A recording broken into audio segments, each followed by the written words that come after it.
സ്ഥാപിച്ചുകൊണ്ടിരിക്കുന്നത് ജീവൻ മുക്ത കലനം എന്ന പേരോടുകൂടിയ സർഗമാണ്.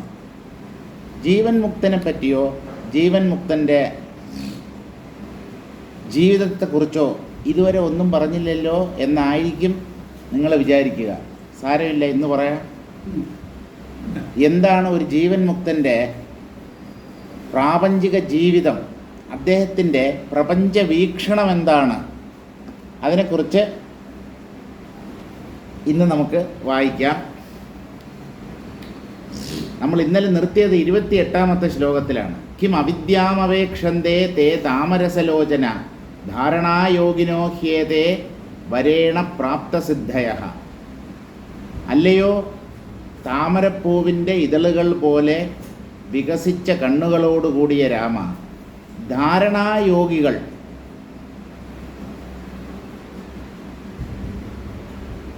തന്നെയായിരുന്നു ഈ 4 വിപശ്ചിത്തുകളും. അവർ എന്തിനാണ് അവിദ്യയുടെ പുറകെ പോയത്? അവിദ്യയെ അറിയണം, അവിദ്യക്കകത്ത് എന്തുണ്ട്, അവിദ്യയുടെ വ്യാപ്തി എത്രമാത്രമുണ്ട്, ഈ കാര്യത്തിൽ അവർക്ക് എന്തിനാണ് ശ്രദ്ധയുണ്ടായത്? അത് തന്നെ അവരുടെ ഉള്ളിൽ അവിദ്യ ഉണ്ട് എന്നുള്ളതിൻ്റെ തെളിവാണ്. സത്യദർശി അല്ലെങ്കിൽ ഒരു മുമുക്ഷു, ജിജ്ഞാസു, അയാൾ സത്യത്തെ ആയിരിക്കും പിന്തുടരുക. സത്യദർശിക്ക് സത്യത്തെ പിന്തുടരേണ്ട കാര്യമില്ല, കാരണം അദ്ദേഹം സത്യത്തെ ദർശിച്ചവനാണ്. സത്യജിജ്ഞാസു സത്യത്തെ മാത്രം പിന്തുടരുന്ന ഒരാളായിരിക്കും. അതുകൊണ്ട് ഇവർ ജ്ഞാനയോഗികളല്ലായിരുന്നു, ധാരണായോഗികൾ മാത്രമായിരുന്നു. അവർക്ക് അഗ്നിദേവനിൽ നിന്നും ഒരു വരം ലഭിച്ചു. അത് കാരണം പല സിദ്ധികളും അവർക്ക് ലഭിച്ചു. അടുത്ത പദ്യം വായിക്കാം. അവിദ്യാവിദ്യതേ തേഷാം തേന തേ തദ്വിചാരിണഃ അന്യച്ച ശൃണുഹേ രാമ ജീവൻ മുക്തശരീരിണാം. ആ 4 വിപശ്ചിത്തുകളുടെയും ഉള്ളിൽ അവിദ്യ ഉണ്ടായിരുന്നു. അവർ അവിദ്യാവശംവദരായിരുന്നു, അതിൽ തർക്കമില്ല. എന്തുകൊണ്ട്? തേ അതദ്വിചാരിണഃ, ആത്മാവല്ലാത്ത മറ്റൊന്നിൻ്റെ പുറകെയാണ് അവർ പോയത്. അവർ ഭ്രമിച്ചവരാണ്. അവിദ്യയെക്കുറിച്ച് അറിയണം, മായയെക്കുറിച്ച് അറിയണം, മായയുടെ സ്വരൂപം എന്താണെന്ന് മനസ്സിലാക്കണം. ഇതെല്ലാം നമുക്ക് ഭ്രമം ജനിപ്പിക്കുന്ന കാര്യങ്ങളാണ്. എന്തിന് ഇല്ലാത്തവയുടെ പുറകെ പോകണം? ഇല്ലാത്തവയെ അറിഞ്ഞിട്ട് എന്ത് പ്രയോജനം? ഇല്ലാത്തവ എങ്ങനെ പൊന്തുന്നു, എങ്ങനെ ലയിക്കുന്നു, ഇല്ലാത്തവ എങ്ങനെയാണ് മനുഷ്യനെ ഭ്രമിപ്പിക്കുന്നത്? ഈ കാര്യങ്ങളൊക്കെ ചിന്തിച്ച് നമ്മളെന്തിനു വിഷമിക്കണം? ഉള്ളതിനെ അറിയുക, അതാണ് ഭ്രമത്തിൽ നിന്ന് പുറത്ത് കടക്കാനുള്ള വഴി. സത്യമെന്താണെന്നറിയണം. അവരുടെ ഉള്ളിൽ അവിദ്യ ഉണ്ടായിരുന്നു രാമ. എന്തുകൊണ്ട്? അതദ്വിചാരിണഃ, തദ്വിചാരി എന്ന് പറഞ്ഞാൽ അതിനെ ചിന്തിക്കുന്നവർ. അത് എന്ന വാക്ക് എപ്പോഴും ബ്രഹ്മത്തെ സൂചിപ്പിക്കുന്ന വാക്കാണ്. അതിനെ ചിന്തിക്കാതെ, ആത്മതത്വത്തെ, ബ്രഹ്മതത്വത്തെ വിചാരം ചെയ്യാതെ അവിദ്യയുടെ പുറകെ പോയവരായതുകൊണ്ട് അവരുടെ ഉള്ളിൽ അവിദ്യ ഉണ്ടായിരുന്നു എന്ന് തന്നെയാണ് കരുതേണ്ടത്. അവരുടെ കാര്യം അവിടെ നിൽക്കട്ടെ. ജീവൻ മുക്തന്മാരുടെ കാര്യം ഞാൻ പറയാം. നിനക്ക് കേൾക്കാൻ താല്പര്യമുണ്ടോ? താല്പര്യമില്ലെങ്കിലും കേട്ടേ പറ്റൂ. നിങ്ങളൊക്കെ കുടുങ്ങിപ്പോയവരാണ്, വന്നിരുന്നില്ലേ? എപ്പോൾ വേണമെങ്കിലും പുറത്തു പോകാമെന്നുള്ളത് ആ ഒരു സ്വാതന്ത്ര്യം ഉണ്ട് നിങ്ങൾക്ക്. പക്ഷേ ഇവിടെ വന്നിരുന്ന് കഴിഞ്ഞാൽ ഞാൻ പറയുന്നത് കേട്ടേ പറ്റൂ. നിങ്ങൾക്ക് ഇഷ്ടപ്പെടുന്ന രീതിയിൽ ഞാൻ സംസാരിക്കണം, നിങ്ങൾക്ക് പ്രീതി ഉണ്ടാക്കുന്ന കാര്യങ്ങൾ ഞാൻ സംസാരിക്കണമെന്ന് പറഞ്ഞാൽ അതിന് എത്രയോ ആൾക്കാരുണ്ട്. പുറത്തിറങ്ങിയാൽ മതി. സിനിമയുണ്ട്, നാടകമുണ്ട്, പാർക്കുണ്ട്, ആട്ടവും പാട്ടും കൂത്തും എല്ലാം പുറത്ത് ഇഷ്ടം പോലെ ഉണ്ട്. അതുകൊണ്ട് രസിക്കാൻ വേണ്ടി വരണ്ട, എന്നാൽ രസിക്കാൻ വേണ്ടി വരണം. സത്യ വിചാരം അല്ലെങ്കിൽ തത്വവിചിന്തനം, അതിൽ നമുക്ക് രസം തോന്നണം. തത്വശ്രവണത്തിൽ രസം തോന്നുന്നവരാണ് തത്വത്തെ അറിയുന്നത്. ഇത് വല്ലാത്ത ഒരു കുഴപ്പം പിടിച്ച ഏർപ്പാടാണ്. ഒന്നും മനസ്സിലാകുന്നില്ല, മാറ്റിയും മറിച്ചും പറയുന്നു, ഒന്നും മനസ്സിലാകുന്നില്ല. ഇത് മനസ്സിലാക്കാനുള്ളതല്ല, ഇത് രസിക്കാനുള്ളതാണ്. കാർട്ടൂൺ സിനിമ നിങ്ങൾ കാണുന്നില്ലേ? Tom and Jerry, Mickey and Donald, ഇതൊക്കെ നിങ്ങൾ കാണുന്നില്ലേ? അതിൽ മനസ്സിലാക്കാനൊന്നുമില്ല.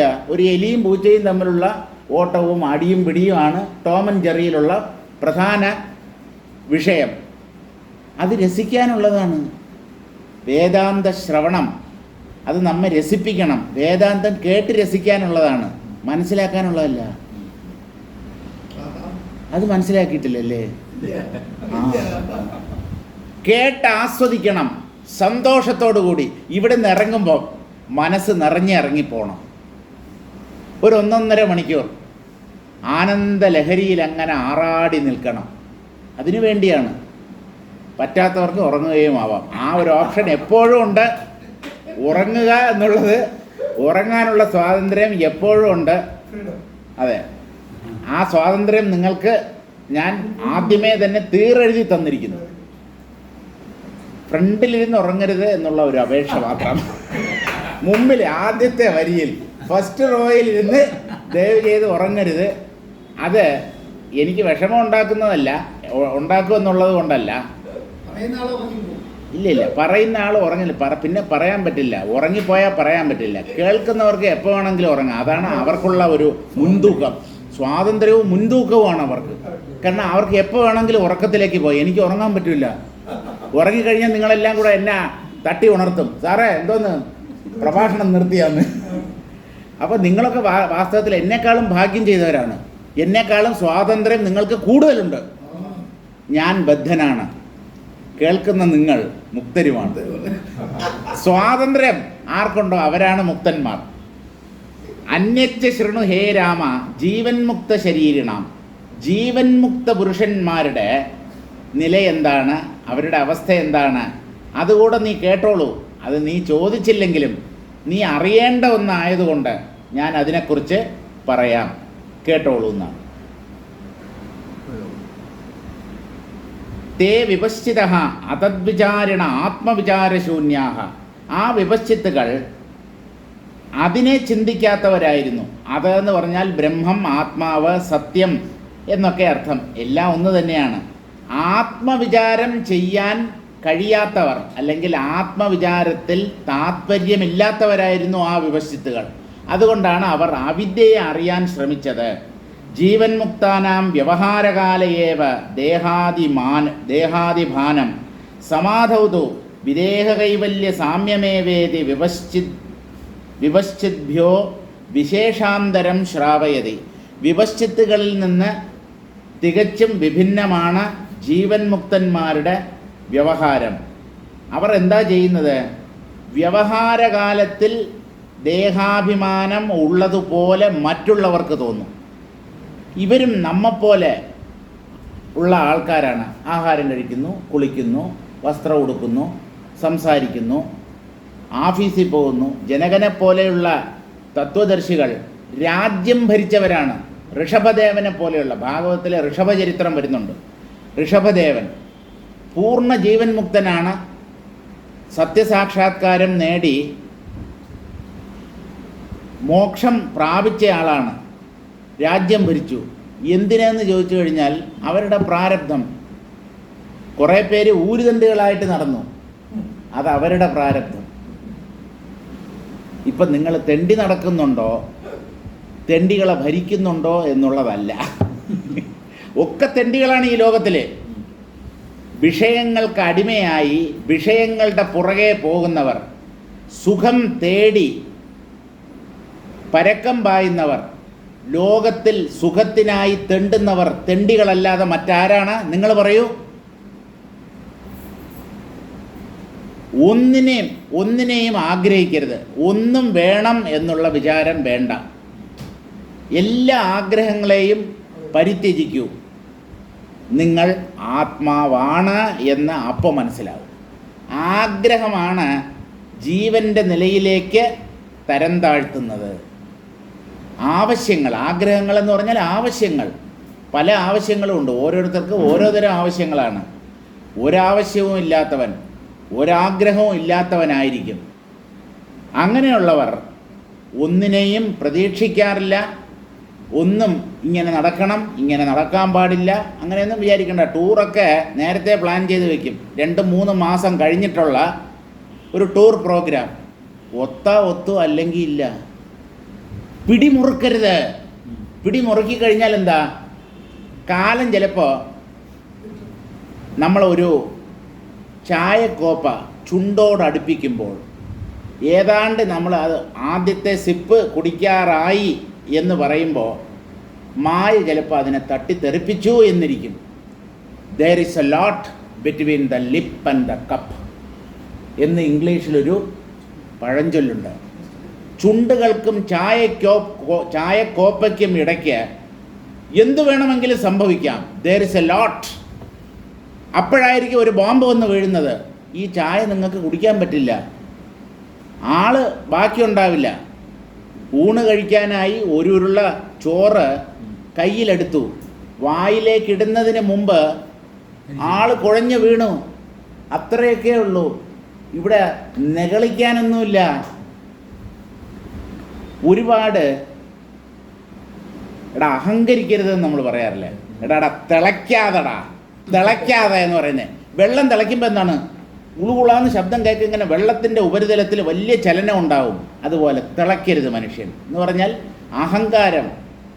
ലോകത്തിൽ എവിടെ നോക്കിയാലും ഈ അഹങ്കാരം, അഭിമാനം, ജാതിയിൽ അഭിമാനം, മതത്തിൽ അഭിമാനം, പാർട്ടിയിൽ അഭിമാനം, അവനവൻ്റെ അറിവിൽ അഭിമാനം. ഇങ്ങനെ ഏതിലാണ് മനുഷ്യന് അഭിമാനമില്ലാത്തത്? ഈ അഭിമാനം പൂർണ്ണമായി പരിത്യജിക്കപ്പെടണം. അവർ ആത്മവിചാരശൂന്യന്മാരായിരുന്നു രാമ.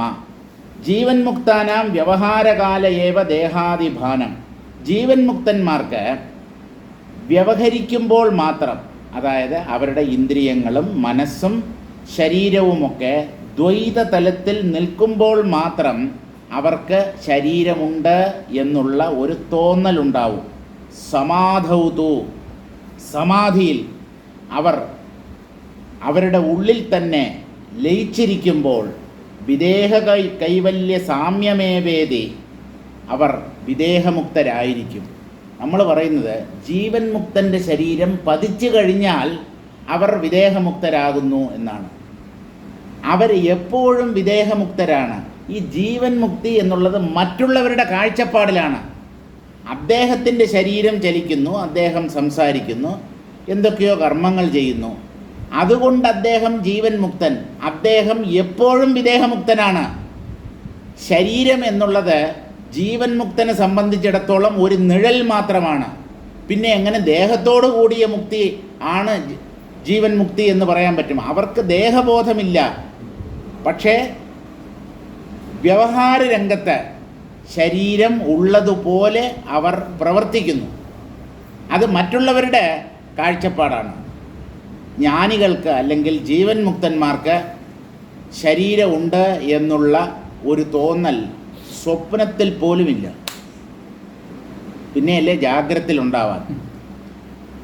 അവർ എപ്പോഴും ജീവൻ മുക്തരാണ്. എന്നാലും ജ്ഞാനി വ്യവഹരിച്ചു കൊണ്ടിരിക്കുമ്പോൾ ആ മനസ്സ് സങ്കല്പോന്മുഖമായി തീരും. സംസാരിക്കണമെങ്കിൽ ചിന്തകൾ ഉള്ളിൽ ഉദിച്ചാലേ പറ്റൂ. അപ്പോൾ വ്യവഹാര രംഗത്തിൽ ജ്ഞാനികൾ ദേഹം തുടങ്ങിയവ ഉള്ളവരെ പോലെ കാണപ്പെടുന്നു. പക്ഷേ സമാധിയിൽ സമാധൗതോ വിദേഹ കൈവല്യ സാമ്യമേവേതി, അവർ വിദേഹമുക്തന്മാർ തന്നെയാണ്. വിദേഹമുക്തിയിലാണ് അവരുടെ സ്ഥിതി. ഇതി വിപശ്ചിദ്ഭ്യോ വിശേഷാന്തരം ശ്രാവയതി. ഈ വിപശ്ചിത്തുക്കൾ 4 പേരും അവർ അവിദ്യയിൽ മുങ്ങിക്കുളിച്ചവരാണ്. അവിദ്യയെ അറിയാൻ ശ്രമിച്ചു, പലതരം ജന്മങ്ങളിലൂടെ കടന്നുപോയി, പലതരം സുഖങ്ങളും ദുഃഖങ്ങളുമെല്ലാം അവർക്ക് അനുഭവിക്കേണ്ടതായി വന്നു. ജ്ഞാനിക്ക് അങ്ങനെയുള്ള ഒരു ദുസ്ഥിതി ഇല്ല. യോഹി ബദ്ധ അതല്ല അന്യച്ചേത്യാദിന അന്യച്ച ശൃണു ഹേ രാമ ജീവൻമുക്ത ശരീരിണാം. ജീവൻമുക്ത പുരുഷന്മാരുടെ സ്ഥിതി എന്താണ്? അവരുടെ വ്യവഹാരം എങ്ങനെയാണ്? അവരുടെ ആന്തരമായ സ്ഥിതി എന്താണ്? അത് ഞാൻ നിനക്ക് പറഞ്ഞു തരാം, കേട്ടോളൂ. ഭവേദ് വ്യവഹൃതാവേവ പദാർത്ഥാന്തരവേദനം മോക്ഷോപി ചേതസോ ധർമ്മശ്ചേതസ്യേവ സതിഷ്ഠതി ഭവേദ് വ്യവഹൃതാവേവ പദാർത്ഥാന്തരവേദനം. ജീവൻ മുക്തന്മാർ വ്യവഹരിക്കുമ്പോൾ, അതായത് ബാഹ്യവിഷയങ്ങളുമായി അവരുടെ ഇന്ദ്രിയ മനസ്സുകൾ പ്രവർത്തിക്കുമ്പോൾ മറ്റൊന്നുണ്ട് എന്ന് അവർ അറിയുന്നു. ആ മറ്റൊന്നിൻ്റെ ദ്വൈതത്തിൻ്റെ അനുഭവത്തെ ഉണ്ടാക്കി തീർക്കുന്നത് ഇന്ദ്രിയങ്ങളും മനസ്സുമാണ്. അവയെ സത്യമെന്ന് കരുതാൻ ജീവൻ മുക്തൻ്റെ ബുദ്ധി അനുവദിക്കുന്നില്ല. അതുകൊണ്ട് അവർ ഈ ലോകത്ത് വ്യവഹരിച്ചാലും അവർക്ക് ഭ്രമമില്ല, അവർ മയങ്ങിപ്പോകുന്നില്ല, ഒന്നിലും മോഹബദ്ധരാകുന്നില്ല. അതാണ് അവരുടെ സവിശേഷത. മോക്ഷോപി ചേതസോ ധർമ്മ. രാമ, മോക്ഷമെന്ന് പറയുന്നത് ആത്മസ്വരൂപമാണ്, ആത്മാവിൻ്റെ സ്വാഭാവികമായ സ്ഥിതിയാണ് എന്നൊക്കെ ശാസ്ത്രം പറയുന്നുണ്ടെങ്കിലും വസിഷ്ഠ മഹർഷി ഒരു ആറ്റം ബോംബ് പൊട്ടിക്കുകയാണ്.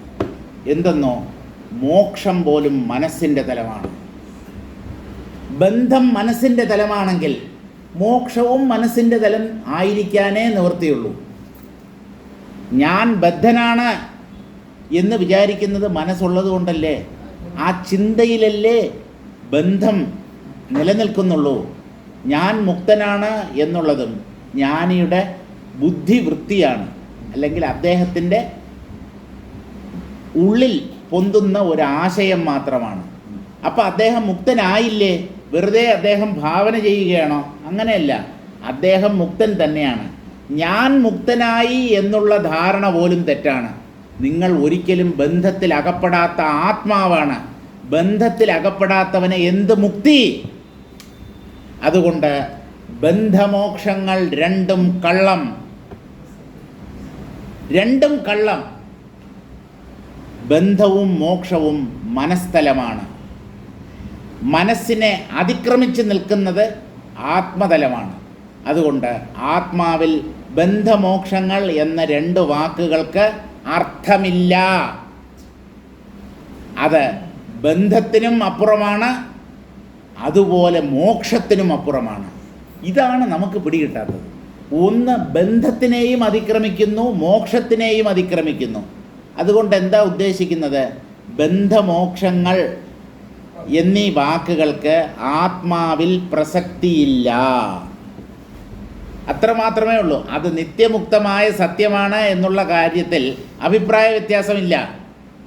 പക്ഷേ ബന്ധം ഇല്ലെങ്കിൽ മോക്ഷം നേടി എന്നെന്തിനു പറയണം? താൻ ബദ്ധനാണ് എന്നുള്ളത് മനസ്സിൻ്റെ ഒരു കൽപ്പനയോ തെറ്റിദ്ധാരണയോ മാത്രമാണ്. അതുപോലെ ഞാൻ മുക്തനായി എന്നുള്ളതും ഒരു ഭ്രമമോ തെറ്റിദ്ധാരണയോ മാത്രമാണ്. അപ്പോൾ ഒരാൾ മുക്തനായി എന്ന് അയാൾ തിരിച്ചറിയുമ്പോൾ അത് അയാളുടെ തെറ്റിദ്ധാരണയാണോ? അതല്ലേ ശരിയായ ധാരണ? ബദ്ധനാകാതെ, യഥാർത്ഥത്തിൽ ബന്ധത്തിൽ അകപ്പെടാതെ മോക്ഷം എനിക്ക് ലഭിച്ചു, ഞാൻ മുക്തനായി, അത് ശരിയല്ല. ആ ഒരു വിചാരം ശരിയല്ല. ഞാൻ എന്നും മുക്തനായിരുന്നു, എനിക്ക് ഒരിക്കലും ബന്ധമില്ല, ഉണ്ടായിട്ടില്ല. അതാണ് ശരിയായ ധാരണ. മോക്ഷോപി ചേതസോ ധർമ്മ. മോക്ഷം പോലും മനസ്സിൻ്റെ ധർമ്മമാണ് രാമ. ചേതസ്യേവ സതിഷ്ഠതി. ഞാൻ മുക്തനാണ് എന്നുള്ളത് ഒരു ചിത്തവൃത്തി മാത്രമാണ്. യഥാർത്ഥ മോക്ഷനില മനസ്സിനപ്പുറത്താണ്. അവിടെ ബന്ധമോക്ഷങ്ങൾ എന്നീ വാക്കുകൾക്ക് പ്രസക്തിയേയില്ല.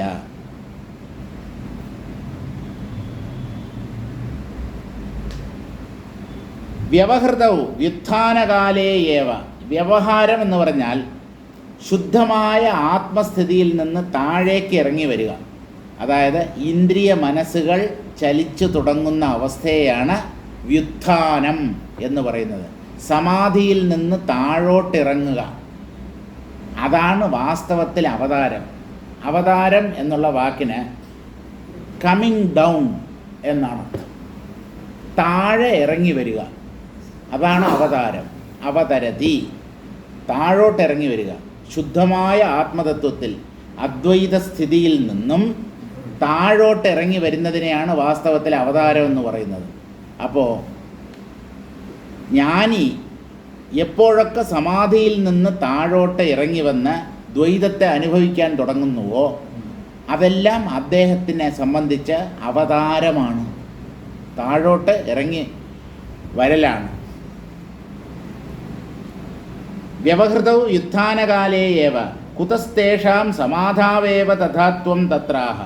വ്യവഹാരത്തിൽ മാത്രമേ അദ്ദേഹത്തിന് ദ്വൈതാനുഭവമുള്ളൂ, സമാധിയിൽ അവർക്ക് ദ്വൈതത്തിൻ്റെ കണിക പോലും അനുഭവപ്പെടുന്നില്ല. തത്രാഹ മോക്ഷ ഇതി യോ ഹി ബദ്ധഃ തസ്യ ബന്ധനിവൃത്തിർ മോക്ഷഃ. ആരാണോ ബദ്ധനായിരിക്കുന്നത് അയാളുടെ ബന്ധത്തിൽ നിന്ന് അയാൾ മോചിക്കുന്നതിനെയാണ് മോക്ഷം എന്ന് പറയുന്നത്. ആത്മാവ് ഒരിക്കലും ബദ്ധമായിട്ടില്ല. ബന്ധനം എന്നുള്ളത് ആത്മാവിൽ സാധ്യമല്ല. പിന്നെ ആത്മാവ് എങ്ങനെ മോക്ഷം നേടും? എന്തിനാണ് ആത്മാവ് മോക്ഷം നേടേണ്ടത്? ബന്ധനത്തിൽ അകപ്പെട്ടവൻ മാത്രമല്ലേ മുക്തനാകാനുള്ള സാധ്യതയുള്ളൂ. അതുകൊണ്ട് ഈ ബന്ധമോക്ഷങ്ങൾ മനസ്തലമാണ്. ആത്മാവ് മനസ്സിനെ അതിക്രമിച്ചു നിൽക്കുന്ന തലമാണ്. ചിത്തമേവ ബധ്യത്തെ ന ആത്മേതി മോക്ഷോപി തദ്ധർമ്മയേവ. ചിത്തമാണ് ബന്ധനത്തിൽപ്പെടുന്നത്, മനസ്സാണ് കുടുങ്ങുന്നത്. മനസ്സാണ് മുക്തമാകേണ്ടത്, അല്ലാതെ ആത്മാവല്ല. ആത്മാവിനും മനസ്സിനും തമ്മിൽ ഒരുപാട് ദൂരമുണ്ട്. ഒരുപാട് ദൂരമല്ല, ആത്മാവുള്ളതും മനസ്സില്ലാത്തതുമാണ്. ഉള്ളതിനും ഇല്ലാത്തതിനും തമ്മിൽ എത്ര ദൂരമുണ്ട് നിങ്ങൾക്ക് പറയാൻ പറ്റുമോ? ഉള്ളതും ഇല്ലാത്തതും ഇവയുടെ ഇടയ്ക്ക് എത്ര ദൂരമുണ്ട്? ഇരുട്ടിനും വെളിച്ചത്തിനും ഇടയ്ക്ക് എത്ര മൈലുകൾ, എത്ര കിലോമീറ്ററുകൾ ദൂരമുണ്ട്? ദൂരമില്ല. പ്രകാശത്തിൻ്റെ അഭാവമാണ് ഇരുട്ട്. ആത്മാവിനെ മറന്ന നില ബന്ധം അല്ലെങ്കിൽ ബന്ധനം. ഞാൻ ആത്മാവാണെന്ന് ഓർമ്മിച്ചാൽ, തിരിച്ചറിഞ്ഞാൽ, സാക്ഷാത്കരിച്ചാൽ അത് മോക്ഷം. അപ്പോൾ ബന്ധമോക്ഷങ്ങൾ പോലും മനസ്സുമായി ബന്ധപ്പെട്ടവയാണ്. ചിത്തമേവ ബധ്യത്തെ ന ആത്മാ. മനസ്സാണ് ബന്ധനത്തിൽപ്പെടുന്നത്, ആത്മാവല്ല എന്നുള്ളത് കൊണ്ട് മോക്ഷോപി തദ്ധർമ്മയേവ. മോക്ഷവും മനസ്സിൻ്റെ തലമാണ്. ബന്ധനത്തിലകപ്പെട്ട മനസ്സ് ബന്ധമുക്തമായി തീരുന്നു, അത് മോക്ഷം. അതഃ സമാഹിതേ ചേതസ്യേവ സമോക്ഷസ്തിഷ്ഠതി ന ദേഹേ. അതുകൊണ്ട് സമാധിയിൽ സ്ഥിതി ചെയ്യുന്ന മനസ്സാണ് മോക്ഷത്തെ പ്രാപിക്കുന്നത്. അതേ മനസ്സ് വീണ്ടും ദ്വൈതത്തിലേക്ക് ഇറങ്ങി വന്നാൽ അത് മനസ്സിൻ്റെ ബന്ധമായി. ബന്ധമോക്ഷങ്ങളുടെ ഇടയ്ക്ക് നിരന്തരം സഞ്ചരിച്ചു കൊണ്ടിരിക്കുന്നവനാണ് ജ്ഞാനി. അല്ല, ജ്ഞാനി നിത്യമുക്തനാണ്, അദ്ദേഹത്തിന് ഒരു ബന്ധവുമില്ല എന്നല്ലേ പറയുന്നത്. അദ്ദേഹം വ്യവഹരിക്കുമ്പോൾ അദ്ദേഹത്തിൻ്റെ മനസ്സ് താഴേക്ക് ഇറങ്ങി വരുന്നു. അപ്പോൾ അദ്ദേഹം ബന്ധനത്തിൽ അകപ്പെട്ടതുപോലെ തോന്നുന്നു. വാസ്തവത്തിൽ ബന്ധനത്തിൽ പെടുന്നത് അദ്ദേഹത്തിൻ്റെ മനസ്സാണ്, അദ്ദേഹമല്ല. ജ്ഞാനിക്ക് ബന്ധമില്ല. ജ്ഞാനിയുടെ മനസ്സ് ദ്വൈതത്തെ അനുഭവിക്കാൻ തുടങ്ങുന്നത് ബന്ധം. ദ്വൈതത്തെ പൂർണ്ണമായി വിസ്മരിച്ചിരിക്കുന്ന അവസ്ഥ മോക്ഷം. അപ്പോൾ മനസ്സാണ് ബന്ധമോക്ഷങ്ങൾക്ക് വിധേയമാകുന്നത്. അതുകൊണ്ട് സമാഹിതമായ എന്ന് പറഞ്ഞാൽ ഏകാഗ്രപ്പെട്ട മനസ്സിലാണ് മോക്ഷം വാസ്തവത്തിൽ സ്ഥിതി ചെയ്യുന്നത്, അല്ലാതെ ശരീരത്തിലല്ല. ശരീരത്തിനോ മനസ്സിനോ അല്ല. മനസ്സിനാണ് ബന്ധമോക്ഷങ്ങൾ, ശരീരത്തിന് ബന്ധമോക്ഷങ്ങളില്ല. കാരണം ശരീരം താൻ ഉണ്ടെന്ന് തന്നെ അറിയുന്നില്ല. അപ്പോൾ ജീവൻ മുക്തൻ്റെ ശരീരത്തിലല്ല മോക്ഷം എന്നുള്ള അനുഭവം, അത് മനസ്സിൻ്റെ തലമാണ്. ദേഹഭാവാപന്നേ വ്യുത്ഥിതേ ഇത്യർത്ഥ. ശരീരതലത്തിലേക്ക് അദ്ദേഹം ഇറങ്ങി വരുമ്പോൾ ആ മനസ്സ് അപ്പോൾ ബന്ധനത്തിലകപ്പെടുന്നു. ജ്ഞാനി അപ്പോഴും ബന്ധനത്തിൽപ്പെടുന്നില്ല. കാരണം അയാൾ താൻ മനസ്സല്ല എന്ന് സാക്ഷാത്കരിച്ചയാളാണ്. സാധാരണക്കാരുടെ കാര്യത്തിൽ മനസ്സ് വിഷയങ്ങളെ അറിയാൻ തുടങ്ങുമ്പോൾ, വിഷയങ്ങളിൽ സത്യബുദ്ധി പുലർത്തുമ്പോൾ ആ മനസ്സ് ബന്ധത്തിലകപ്പെടുന്നു. വിഷയങ്ങൾ മിഥ്യയാണ് എന്ന് തിരിച്ചറിഞ്ഞ് ആത്മാവിനെ തന്നെ ഓർമ്മിക്കുന്ന നിമിഷങ്ങളിൽ ആ മനസ്സ് മോക്ഷനിലയെ പ്രാപിക്കുന്നു. ഇപ്പോൾ അജ്ഞാനികളുടെ മനസ്സ് പോലും ബന്ധമോക്ഷങ്ങളിലൂടെ സഞ്ചരിക്കുന്നു. ആത്മാവിനെ ഓർക്കുന്ന നിമിഷങ്ങൾ നമുക്ക് മോക്ഷ നിമിഷങ്ങളാണ്. പ്രപഞ്ചത്തെ സത്യമെന്ന് കരുതി വ്യവഹരിക്കുന്ന നിമിഷങ്ങൾ ബന്ധന നിമിഷങ്ങളുമാണ്. അത്രയേ ഉള്ളൂ. അപ്പം മനസ്സിനാണ് ബന്ധമോക്ഷങ്ങൾ.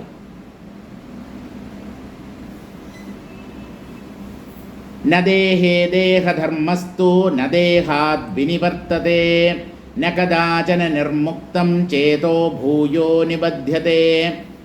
മോക്ഷം പോലും രാമ മനസ്സിൻ്റെ തലമാണ്. മനസ്സിനാണ് ബന്ധമോക്ഷങ്ങൾ. ന ദേഹേ, ഒരിക്കലും ബന്ധവും മോക്ഷവും ശരീരവുമായി ബന്ധപ്പെട്ടവയല്ല. ശരീരമുള്ളവരെല്ലാം ബദ്ധരാണ് എന്ന് നിങ്ങൾ കരുതരുത്. ശരീരമില്ലാത്തവരെല്ലാം മുക്തരാണ് എന്നും കരുതരുത്. ശരീരമില്ലാത്തവർ മുക്തരായിരുന്നുവെങ്കിൽ മരിച്ചുപോയവരൊക്കെ മോക്ഷം നേടണമായിരുന്നു. അങ്ങനെയല്ലല്ലോ. അവരൊക്കെ തിരിച്ചു വരും. അവരെല്ലാം വീണ്ടും ജനിക്കും. വീണ്ടും ജനിക്കുന്നെങ്കിൽ അവരെങ്ങനെയാണ് മോക്ഷത്തെ പ്രാപിച്ചത്? അപ്പോൾ ദേഹമുണ്ടോ ഇല്ലയോ എന്നുള്ളത് വിഷയമല്ല. ശരീരം നഷ്ടമായതുകൊണ്ട് ഒരാൾ മുക്തനായി എന്ന് വിചാരിക്കണ്ട. ശരീരത്തോടു കൂടി ഇരിക്കുമ്പോൾ അയാൾ ബദ്ധനായിരിക്കും എന്നും കരുതണ്ട. ദേഹവുമായി ബന്ധപ്പെട്ടതല്ല ബന്ധവും മോക്ഷവും. ആ രണ്ടവസ്ഥകൾ മനസ്സിനെ മാത്രം സ്പർശിച്ചു നിൽക്കുന്ന അവസ്ഥകളാണ്. മനസ്സാണ് ബന്ധനത്തിൽപ്പെടുന്നത്. മനസ്സാണ് മുക്തമാകേണ്ടത്.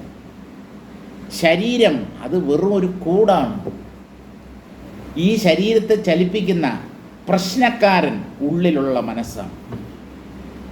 ആ മനസ്സിനെ വേണം പാകപ്പെടുത്താൻ.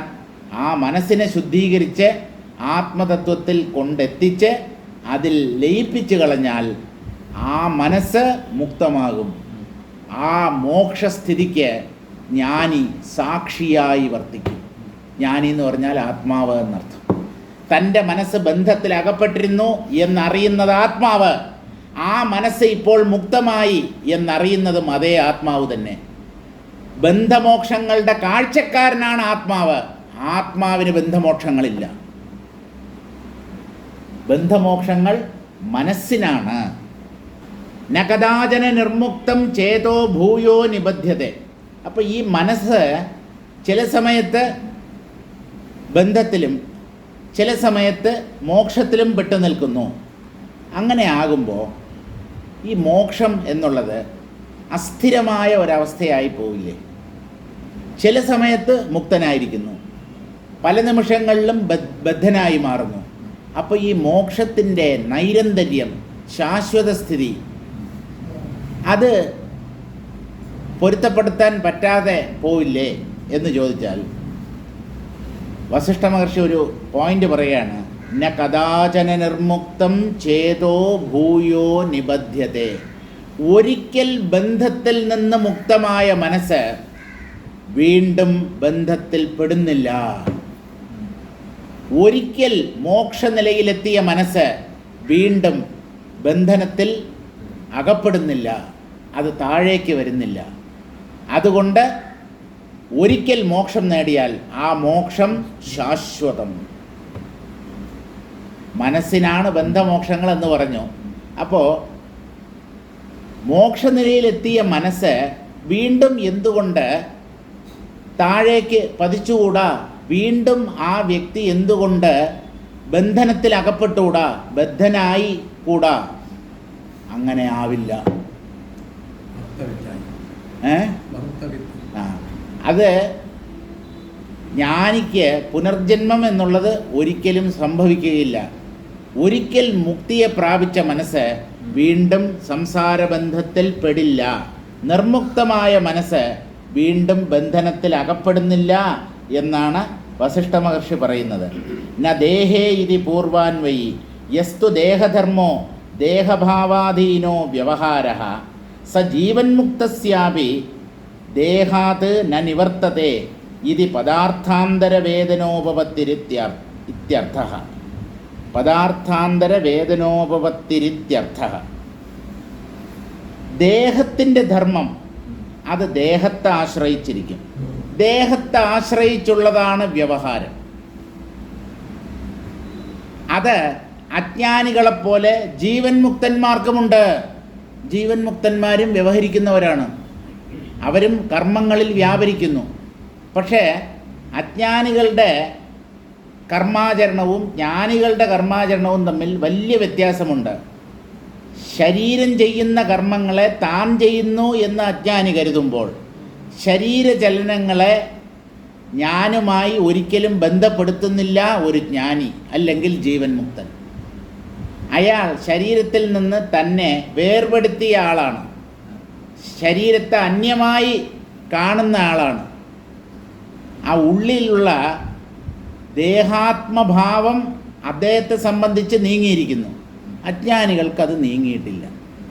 അവിടെയാണ് ബന്ധത്തിൻ്റെയും മോക്ഷത്തിൻ്റെയും കാതൽ.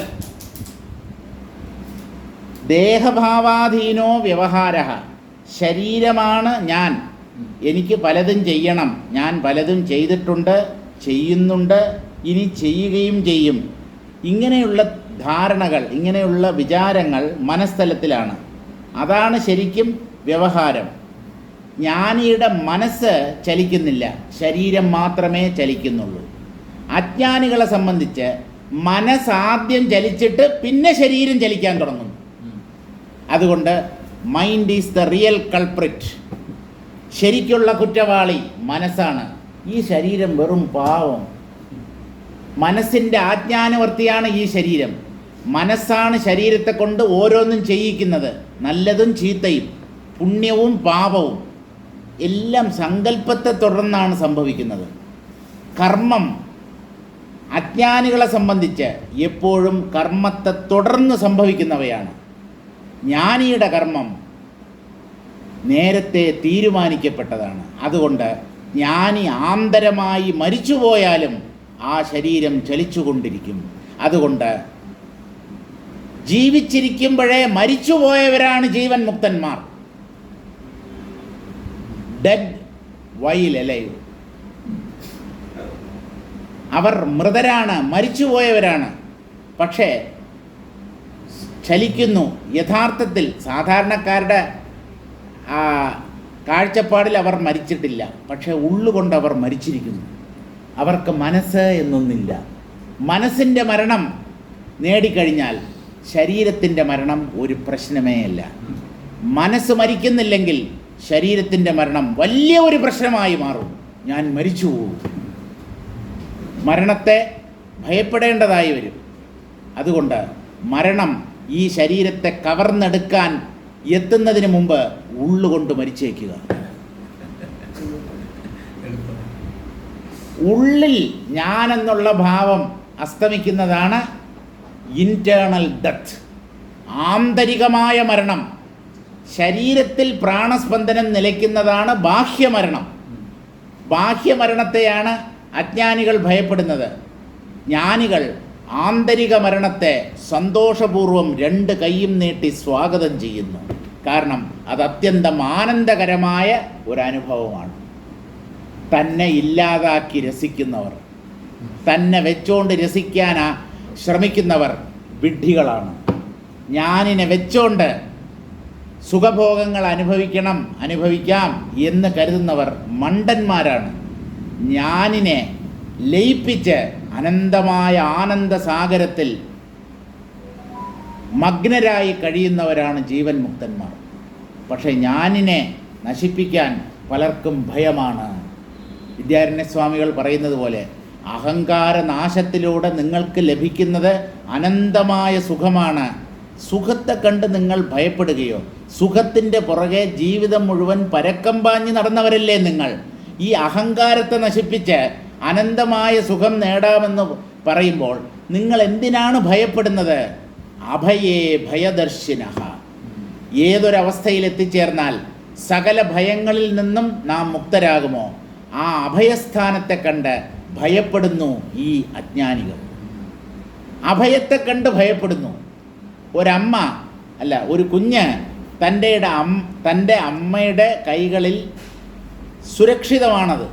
ഏറ്റവും സുരക്ഷിതമായ സ്ഥാനം ഒരു കുഞ്ഞിനെ സംബന്ധിച്ചിടത്തോളം സ്വന്തം അമ്മയുടെ കൈകളാണ്. ആ കൈകളെ ആ കുഞ്ഞ് പെരുമ്പാമ്പാണെന്ന് വിചാരിച്ച് ഭയപ്പെടുന്നത് പോലെയാണ് മോക്ഷത്തെ, അഹങ്കാര നാശത്തെ ഭയപ്പെടുന്ന അജ്ഞാനികൾ. മാതൃഹസ്തങ്ങൾ ഈ കുഞ്ഞിനെ മാറോട് ചേർത്തണയ്ക്കുമ്പോൾ തന്നെ ഒരു പെരുമ്പാമ്പ് വലയം ചെയ്യുകയാണ്, ഒരു പാമ്പ് തന്നെ പിടികൂടാൻ ശ്രമിക്കുന്നു എന്ന് വിചാരിച്ച് ഭയന്ന് കരയുന്ന കുഞ്ഞുങ്ങളെ പോലെ ആവരുത് നമ്മൾ. അഹങ്കാരത്തെ തട്ടി തകർത്ത് കളയാൻ ഭയപ്പെടരുത്. എന്തുകൊണ്ട് നമ്മൾ ഭയപ്പെടുന്നു എന്നറിയാമോ? ഭയം നമ്മെ ഗ്രസിക്കുന്നത് കൊണ്ട് എന്നാണ് നമ്മൾ ഉത്തരം പറയുന്നത്. അല്ല, ഭയപ്പെടാൻ ആളുള്ളത് കൊണ്ടാണ് ഭയം ഗ്രസിക്കുന്നത്. ഭയപ്പെടാൻ ആളില്ലെങ്കിൽ, അഹങ്കാരം ലയിച്ചു പോയാൽ പിന്നെ ആര് ഭയപ്പെടാൻ? ആരെ ഈ ഭയം പിടികൂടും? മരണത്തെ നമ്മൾ ഭയപ്പെടുന്നത് മരണം നമ്മെ ഗ്രസിക്കും എന്ന് കരുതുന്നത് കൊണ്ടാണ്. യമൻ ഉള്ളുകൊണ്ട് മരിച്ച ജീവൻ മുക്തനെ കണ്ട് ഭയപ്പെടും. യമനെ ഭയപ്പെടുത്താൻ കഴിവുള്ളവരായി മാറണം നമ്മൾ. യമധർമ്മനെ പേടിപ്പിക്കാൻ പറ്റുമോ? പറ്റും. ഞാനിനെ തകർത്ത് കളഞ്ഞാൽ മതി. അങ്ങേര് വന്ന് നോക്കുമ്പോൾ കൊണ്ടുപോകാൻ ആളില്ല. എടാ നിന്നെയും കൊണ്ടേ ഞാൻ പോവൂ എന്ന് പറഞ്ഞ് അങ്ങേര് പോത്തിൻ്റെ പുറത്ത് കയറി എഴുന്നള്ളുമ്പോൾ നോക്കിയപ്പോൾ ഉള്ളിൽ ജീവഭാവമില്ല. ആരെ കൊണ്ടുപോകാൻ? ദേഹാഭിമാനികളെ മാത്രമേ യമധർമ്മൻ ഇന്നേ വരെ പിടികൂടിയിട്ടുള്ളൂ. ദേഹത്തിൽ അഭിമാനമില്ലാത്തവൻ, ഞാൻ ആത്മാവാണെന്ന് സാക്ഷാത്കരിച്ചവരെ കണ്ട് യമധർമ്മൻ പോലും ഭയപ്പെടും. വാസ്തവത്തിൽ അദ്ദേഹത്തെ കണ്ട് ഭയപ്പെടേണ്ട കാര്യമില്ല. യമധർമ്മന് ഭയമുണ്ടാകാൻ കാരണം, എനിക്ക് കൊണ്ടുപോകാൻ ഈ ശരീരത്തിൻ്റെ ഉള്ളിൽ ഒരാളില്ലല്ലോ, ഞാൻ ഇത്രയും ദൂരെ യാത്ര ചെയ്ത് വന്നത് വെറുതെ ആയിപ്പോയല്ലോ, വേസ്റ്റായി പോയില്ലോ. TADA പോലും കിട്ടില്ല. സാധാരണ സർക്കാർ ഉദ്യോഗസ്ഥന്മാർ ടൂറിലാണെങ്കിൽ അവർക്ക് യാത്രാ ഭത്ത, ട്രാവലിംഗ് അലവൻസ്, പിന്നെ ഡെയിലി അലവൻസ് എന്ന് പറഞ്ഞിട്ട് വേറൊരു സാധനമുണ്ട്. എല്ലാ അലവൻസാണ്, എല്ലാം കാശ് ചിക്കിൽ തന്നെയാണ്. എന്ത് പേര് പറഞ്ഞാൽ എന്ത്, ശമ്പളം എന്ന് പറഞ്ഞാൽ എന്ത്, ബോണസ് എന്ന് പറഞ്ഞാൽ എന്ത്, DA എന്ന് പറഞ്ഞാൽ എന്ത്, TA എന്ന് പറയുന്നത് എല്ലാം പൈസ തന്നെയാണ്. നമ്മൾ ഓരോ പേര് പറയുന്നു, അത്രയേ ഉള്ളൂ. അപ്പോൾ ഒരു DAയും കിട്ടാതെ സ്വന്തം വാഹനത്തിൽ യമലോകത്ത് നിന്നും ഭൂമിയിലേക്ക് വരുന്ന ആൾ ഇളിഭ്യനായി മടങ്ങിപ്പോകേണ്ടി വരുന്നല്ലോ തനിക്ക് എന്ന് ഓർത്ത് അദ്ദേഹത്തിനൊരു കുണ്ഠിതം. അദ്ദേഹം ഇത്രയും യാത്ര ചെയ്ത് വന്നിട്ട് അത് വ്യർത്ഥമായി പോയല്ലോ എന്നുള്ള ഒരു വിഷമം, അത്രയേ ഉള്ളൂ. അല്ലാതെ ജ്ഞാനിയെ ആരും ഭയപ്പെടേണ്ട കാര്യമില്ല. ജ്ഞാനി ആത്മാവാണ്. ആത്മാവിൻ്റെ സ്വരൂപം സുഖമാണ്. സുഖം നേടാനാണ് ജ്ഞാനികളുടെ അടുത്ത് അജ്ഞാനികൾ ചെല്ലുന്നത്. അവരുടെ സാമീപ്യത്തിൽ ഇരിക്കുന്നത് അവർക്ക് അത്യന്തം ആനന്ദപ്രദമാണ്. അതുകൊണ്ട് ജ്ഞാനികളുടെ സാമീപ്യത്തെ അജ്ഞാനികൾ ആഗ്രഹിക്കുന്നു.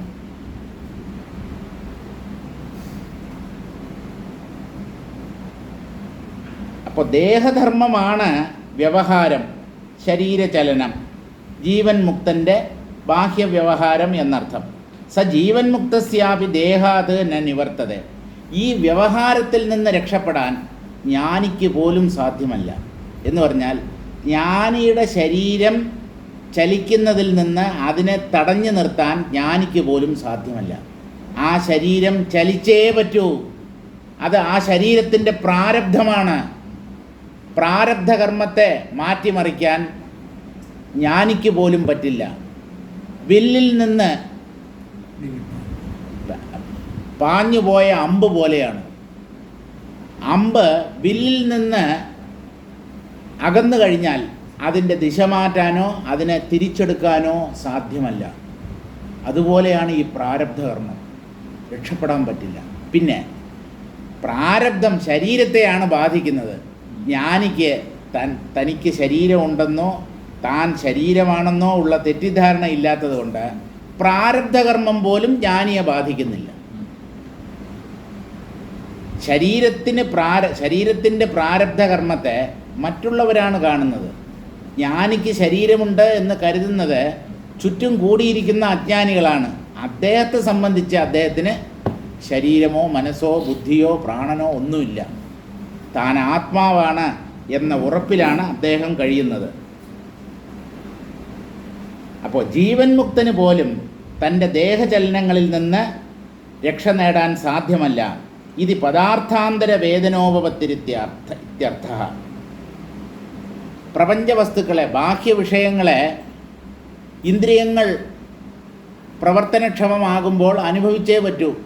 കണ്ണ് തുറന്നിരിക്കുന്നു, മുമ്പിലൊരു രൂപത്തെ കാണുന്നു, അതിനെ കാണാതിരിക്കണം എന്ന് വിചാരിച്ചാൽ പറ്റില്ല. ഇന്ദ്രിയങ്ങളും വിഷയങ്ങളും തമ്മിലുള്ള സമ്പർക്കം ഏർപ്പെടുമ്പോൾ ശബ്ദം, സ്പർശം, രൂപം, രസം, ഗന്ധം, ഈ 5 തരം അനുഭവങ്ങളെയും അനുഭവിച്ചേ പറ്റൂ. അതിൽ നിന്ന് ഒഴിവാകാൻ ജ്ഞാനിക്ക് പോലും സാധ്യമല്ല. ഒഴിവാകണമെന്ന് ജ്ഞാനിക്ക് ആഗ്രഹവുമില്ല. ഇത് ഇല്ലാത്തതാണെന്ന് അദ്ദേഹത്തിന് നല്ലതുപോലെ അറിയാം. ഇപ്പം കണ്ടാലെന്ത്, കണ്ടില്ലെങ്കിലെന്ത്, രുചിച്ചാലെന്ത്, രുചിച്ചില്ലെങ്കിലെന്ത്, എല്ലാം തുല്യം. തർഹി ജീവൻ മുക്ത ചേതോപി ദേഹഭാവേ ബധ്യേത ഇത് ചേത് നേത്യാഹ. അപ്പോൾ അജ്ഞാനികളുടെ ഇന്ദ്രിയങ്ങളും വിഷയങ്ങളും തമ്മിൽ ബന്ധപ്പെടുന്നു, ജ്ഞാനിയുടെ ഇന്ദ്രിയങ്ങളും വിഷയങ്ങളും തമ്മിൽ ബന്ധപ്പെടുന്നു. അപ്പോൾ പിന്നെ അജ്ഞാനിയുടെ വ്യവഹാരവും ജ്ഞാനിയുടെ വ്യവഹാരവും തമ്മിൽ വ്യത്യാസമൊന്നുമില്ലേ എന്ന് ചോദിച്ചാൽ വലിയ വ്യത്യാസമുണ്ട്, വലിയ അന്തരമുണ്ട്. അജ്ഞാനി ഇന്ദ്രിയ മനസ്സുകളിലൂടെയുള്ള അനുഭവത്തെ അല്ലെങ്കിൽ ബാഹ്യ വിഷയങ്ങളെ, ലോകത്തെ സത്യമെന്ന് കരുതുമ്പോൾ ജ്ഞാനി അതിൻ്റെ മിഥ്യാത്വത്തെ നല്ല പോലെ അറിയുന്നു. അവിടെയാണ് ജ്ഞാനിക്കും അജ്ഞാനിക്കും തമ്മിലുള്ള വ്യത്യാസം. ഇന്ദ്രിയാനുഭവങ്ങളുടെ തലത്തിൽ ജ്ഞാനിക്കും അജ്ഞാനിക്കും തമ്മിൽ ഒരു വ്യത്യാസവുമില്ല. നമ്മൾ വിചാരിക്കും നമ്മൾ ഒരു വസ്തുവിനെ കാണുന്നത് പോലെയാണോ ജ്ഞാനി ആ വസ്തുവിനെ കാണുന്നത്? അതുപോലെ തന്നെയാണ്, ഒരു വ്യത്യാസവുമില്ല. ഞാനൊരു പൂവിനെ എങ്ങനെയാണോ കാണുന്നത് അതുപോലെ തന്നെയായിരിക്കും ഒരു ജ്ഞാനിയും ആ പൂവിനെ കാണുന്നത്. അത് മഞ്ഞ നിറത്തിലുള്ള പൂവാണെങ്കിൽ അതേ മഞ്ഞ നിറത്തെ ജ്ഞാനിയും കാണും. അയാൾക്ക് മറ്റൊന്നായി അതിനെ അനുഭവിക്കാൻ പറ്റില്ല. കാരണം മനുഷ്യനേത്രങ്ങൾ ഒരേ തരത്തിലുള്ള അനുഭവത്തെ മാത്രമേ നൽകുകയുള്ളൂ. ജ്ഞാനിയുടെ ശരീരം മനുഷ്യ ശരീരമാണ്, അജ്ഞാനിയുടെയും ശരീരം മനുഷ്യ ശരീരമാണ്. 2 ശരീരങ്ങളിലും ഉള്ളത് മനുഷ്യ നേത്രങ്ങളാണ്. ആ നേത്രങ്ങളിലൂടെയുള്ള അനുഭവത്തിൽ സമാനത മാത്രമേ ഉണ്ടാവൂ, വേറൊരു രീതിയിൽ അറിയാൻ പറ്റില്ല. പക്ഷേ ബുദ്ധിയുടെ തലത്തിലുള്ള വീക്ഷണം അത് തികച്ചും വിഭിന്നമായിരിക്കും. ഒരാൾ പ്രപഞ്ചാനുഭവത്തെ സത്യമെന്ന് കരുതുമ്പോൾ മറ്റേയാൾ അതിനെ മിഥ്യ എന്ന് കരുതി തള്ളിക്കളയുന്നു, അതിന് പ്രാധാന്യം കൽപ്പിക്കുന്നില്ല. യത്നേനാപി പുനർബദ്ധം കേന വൃന്ദച്യുതം ഫലം ദേഹസ്തു ദേഹധർമ്മേണ ജീവൻ മുക്തിമതാമപി. നിങ്ങൾ എത്ര തന്നെ പ്രയത്നിച്ചാലും ഞെട്ടിൽ നിന്ന് താഴേക്ക് വീണ ഒരു ഫലത്തെ പണ്ടത്തെ പോലെ ഞെട്ടിൽ ഒട്ടിച്ചു വയ്ക്കാൻ പറ്റില്ല. നിങ്ങൾ എത്ര വേണമെങ്കിലും ശ്രമിച്ചോളൂ. ഞെട്ടിൽ നിന്ന് താഴേക്ക് വീണ, ഞെട്ടറ്റ് വീണ ഒരു പൂവോ അല്ലെങ്കിൽ കായോ അല്ലെങ്കിൽ ഒരു പഴമോ അതിനെ പഴയതുപോലെ ആ ഞെട്ടിൽ ഒട്ടിച്ചു വയ്ക്കാൻ പറ്റില്ല, എത്ര തന്നെ നിങ്ങൾ ശ്രമിച്ചാലും. അതുപോലെ ജീവൻ മുക്തൻ്റെ മനസ്സ് മോക്ഷനിലയെ പ്രാപിച്ചിട്ട് അതൊരിക്കലും സംസാരത്തിലേക്ക് പതിക്കുകയില്ല. അതുകൊണ്ട് പണ്ടത്തെ പോലെ ആയി പോവും, വീണ്ടും അയാൾ ബദ്ധനായി മാറും എന്ന് നിങ്ങൾ വിഷമിക്കേണ്ട. മോക്ഷം ശാശ്വതമായ ഒരു സ്ഥിതിയാണ്. ഞെട്ടറ്റ് വീണാൽ വീണത് തന്നെ തിരിച്ചു ഒട്ടിക്കാൻ പറ്റില്ല. അതിൽ വീണ്ടും പഴയതുപോലെ അതിനെ ഒട്ടിച്ചു നിർത്താൻ പറ്റില്ല. അതുപോലെയാണ് മനസ്സിൻ്റെ അവസ്ഥ.